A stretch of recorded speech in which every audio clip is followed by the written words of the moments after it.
কিন্তু সে যতই বলুক যে এটা আমার ব্যক্তিগত কোনো কিছু না, এটা সম্পূর্ণই আমার দলের ভালোর জন্য আমি ক্যাপ্টেন্সিটা ছেড়ে দিচ্ছি, 3 ফরম্যাটের 3 জন ক্যাপ্টেন একই ড্রেসিং রুমে থাকাটা সেটা আমাদের দলের জন্য ভালো না। শান্তর কথা মতো যেই প্রশ্নটা আসে সেটা হচ্ছে শান্ত কেন 3 অধিনায়ক সত্ত্বে বিশ্বাসী নন। তারপর যে প্রশ্নটা আসে শান্তর জায়গায় টেস্টের অধিনায়কত্বটা কে করবেন, এই দুইটা প্রশ্ন হচ্ছে এখন জনমনে সব থেকে বেশি। আচ্ছা, প্রথমে আসি শান্ত কেন 3 অধিনায়কত্বে বিশ্বাসী নয়। বিসিবিতে তো এটা নতুন না, এর আগেও 3 ফরম্যাটে 3 জন ক্যাপ্টেন ছিলেন, হ্যাঁ ছিলেন, সেটা সত্য। কিন্তু তখনকার সময় কি ঘটনাগুলো ঘটেছিল সেটা আমরা বাইরে থেকে যারা এই বিষয় নিয়ে কথা বলছি তারা হয়তো এই বিষয়টা বুঝতে পারবো না বা জানতে পারবো না। আসলে হয়তো শান্ত সেই বিষয়গুলো ফেস করেছে। এর আগে যখন বিসিবিতে টি-20 ক্যাপ্টেন ছিল মাহমুদুল্লাহ রিয়াদ, ওয়ানডে ক্যাপ্টেন ছিল মাশরাফি বিন মুর্তজা এবং টেস্টের ক্যাপ্টেন ছিল সাকিব আল হাসান, তখন হয়তো তাদের ক্যাপ্টেন্সিকালে যে সময়টা পার হয়েছে, তখন যে ড্রেসিং রুমের অবস্থাটা ছিল, ওই জিনিসগুলো হয়তো শান্ত তখন উপলব্ধি করেছিল।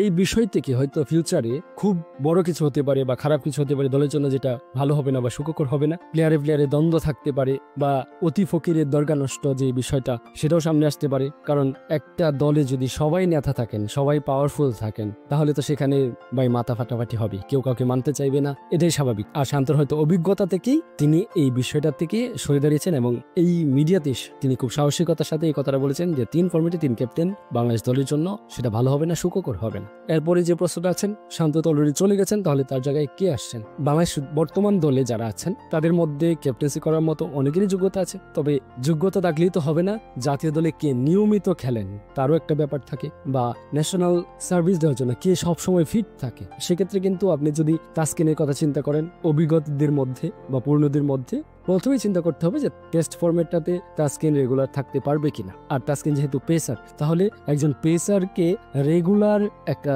দলে থাকা সেটা কিন্তু খুবই চ্যালেঞ্জিং, কারণ পেসার মানেই ইনজুরি প্রবণ, সে ইনজুরিতে পড়বে। এখন তাকে যদি ক্যাপ্টেন করা হয় তাহলে সে 2-1টা ম্যাচ পরে বা কোনো একটা ম্যাচে সে ইনজুরি হবে, এটাই স্বাভাবিক। তখন তার জায়গায় নেতৃত্বটা কে দিবেন? তো বিসিবির বারবার ক্যাপ্টেন পাল্টাতে হবে। এখন কিছুদিন পর পর ভিন্ন একজন ব্যক্তি দিবে, ভিন্ন একটা প্ল্যান নিয়ে আসবে, এর ক্ষেত্রে প্লেয়ারদেরও সমস্যা হবে। তো সেক্ষেত্রে তাসকিনের কথা এখানে চিন্তা করা যায় না, তাসকিনের সম্ভবত না বললেই চলে। এরপরে যদি আসে লিটন দাস, তাহলে লিটন দাস কিছুটা এগিয়ে থাকে, কারণ ব্যাটাররা সাধারণত ইনজুরি প্রবণ হয় না এবং লিটন দাস টেস্টেও নিয়মিত মুখী, তিনি টেস্টে সবসময় খেলেন এবং মোটামুটি রানও পাচ্ছেন, ফর্মেও আছে বলা যায়। তো সেক্ষেত্রে লিটনের জায়গাটা পরবর্তী টেস্ট ক্যাপ্টেন হওয়ার ক্ষেত্রে এগিয়ে থাকবে। তবে আমার মনে হয় সব থেকে বেশি এগিয়ে থাকবেন যে ক্রিকেটার, তিনি হচ্ছেন মেহেদী হাসান মিরাজ। তিনি তো অলরেডি ওয়ানডে দলে দায়িত্ব পেয়েছেন, এখন মনে হচ্ছে যে তিনি টেস্টের দায়িত্বটাও পেয়ে যাবেন। সেক্ষেত্রে সব থেকে এগিয়ে বর্তমানে অভিজ্ঞতা সবকিছুর দিক থেকে মেহেদী হাসান মিরাজই। তো সেক্ষেত্রে কিন্তু আরো অভিজ্ঞ খেলোয়াড় আছে, মুমিনুল হক আছে, তার সাথে বোর্ডের ওইরকম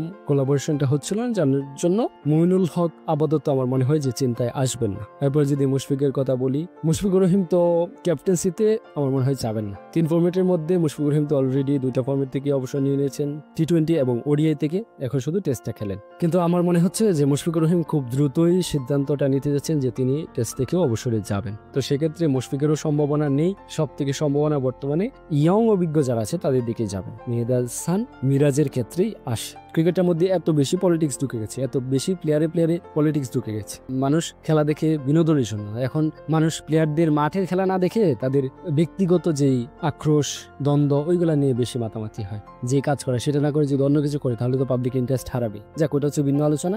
বাংলাদেশ শ্রীলঙ্কা টেস্টের যে এই অবস্থা, এটা নিয়ে কোনো আলোচনা নেই। আলোচনা হচ্ছে নাজমুল হোসেন শান্ত ক্যাপ্টেন্সি থেকে কেন পদত্যাগ করলেন, সেটা নিয়ে এখন আলোচনা। আর এই আলোচনার পিছনে কিন্তু বাংলাদেশের যে ব্যর্থতাটা সেটা কিন্তু ঢাকা পড়ে গেছে। তো এই হচ্ছে আমাদের বাংলাদেশ, একটা ইস্যুকে ঢাকা দিতে আর একটা ইস্যু চলে আসে। তো এই দলটার এই অবস্থা থাকবে না তো কি অবস্থা থাকবে? বাংলাদেশ ক্রিকেটে যদি নেতৃত্ব নিয়ে, এই প্লেয়ারের ব্যক্তিগত দ্বন্দ্ব নিয়ে, পলিটিক্স নিয়ে, এগুলো নিয়ে যদি একটা ক্রিকেট বোর্ডে থাকে বা যে কোনো একটা স্পোর্টস বোর্ডে এরকম থাকে, সেক্ষেত্রে এই স্পোর্টস বোর্ডটা ধ্বংস হয়ে যায়। ধন্যবাদ সবাইকে, আজকের মতো এখানে শেষ। দেখা হবে নতুন কোনো ভিডিওতে। সে পর্যন্ত সুস্থ থাকবেন, ভালো থাকবেন, আল্লাহ।